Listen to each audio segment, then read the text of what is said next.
مروان ثانی اموی خلافت کا آخری حکمران تھا۔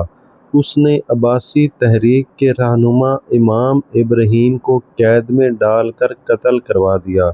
مروان ثانی نے 132 ہجری بمطابق 750 دریائے زاب کے کنارے عباسی لشکر سے جنگ لڑی، لیکن اسے جنگ میں شکست ہوئی اور اس کی شکست کے ساتھ ہی بنو امیہ کی خلافت کا اختتام ہو گیا۔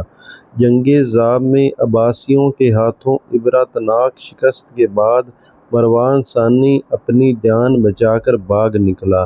پہلے وہ شام سے فلسطین اور پھر مصر کی طرف فرار ہوا تاکہ وہاں نئے سرے سے اپنی پوزیشن مضبوط کر سکے، لیکن عباسی فوج نے اس کا پیچھا جاری رکھا۔